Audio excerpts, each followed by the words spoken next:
আপনারা ভালো করেই জানেন যে দীর্ঘদিন পূর্বেই যেহেতু জামাতের একক প্রার্থী ছিল, সেই জন্য উনি মাঠে কাজ করার সুযোগ পেয়েছেন। আমাদের ভেতরে মনোনয়ন সংক্রান্ত ব্যাপারে এটার পূর্ণাঙ্গ সমাধান করতে আমাদের একটু বিলম্ব হয়েছে।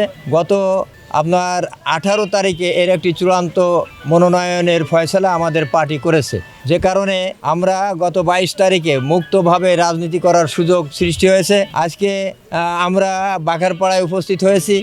আমাদের ভেতরে যে পিছুটান ছিল, যে ভুল বুঝাবুঝি ছিল, দুঃখ কষ্ট ছিল, সবগুলো আজকে আমরা স্থায়ীভাবে একটা সমাধান করে ইঞ্জিনিয়ার টিএস আইয়ুব এবং আমরা, তাদের লোকজন এবং আমরা সবাই মিলে আমরা একত্রিত হয়ে আজকে একটি পূর্ণাঙ্গ জেলা কমিটির নেতৃত্বে পূর্ণাঙ্গ সমন্বয়ের মাধ্যম দিয়ে আমরা এই নির্বাচনের কার্যক্রম শুরু করেছি। এখানে যে নেতৃত্ব দিচ্ছেন ইঞ্জিনিয়ার টিএস আইয়ুব, এই বাঘারপাড়া থানা যে কমিটি হয়েছে, নির্বাচন পরিচালনা কমিটি, পৌর কমিটি, এই টোটাল কমিটির যে একটা উপদেষ্টা পরিষদ গঠন হয়েছে, এই উপদেষ্টা পরিষদের উনি চিফ অ্যাডভাইজার বা প্রধান উপদেষ্টা, এবং আবার দুই পাশে যে দুইজন নেতা আপনারা দেখতেছেন, একজন হচ্ছে জনাব আবু তাহের সিদ্দিকী এবং জনাব মশিয়ার রহমান।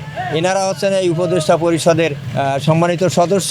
এছাড়াও আরও দুইটা কমিটি হচ্ছে, একটা হচ্ছে উপজেলা কমিটি, একটা হচ্ছে আপনার পৌরসভা কমিটি। এই সব কমিটির চিফ হচ্ছেন ইঞ্জিনিয়ার টিএস আইয়ুব। উনি যেভাবে সিদ্ধান্ত নেবেন এই উপদেষ্টা পরিষদের সদস্যদের নিয়ে সেইভাবে এই জায়গায় নির্বাচন পরিচালিত হবে। আমাদের ভেতরে কোনো দ্বিধাদ্বন্দ্ব নেই। আমরা অতীতেও যেমন একে অপরের সম্পূরক হিসেবে রাজনীতি করেছি, দুইটি থানা এবং একটা ইউনিয়নের সমন্বয়, আগামীতেও তাই করব।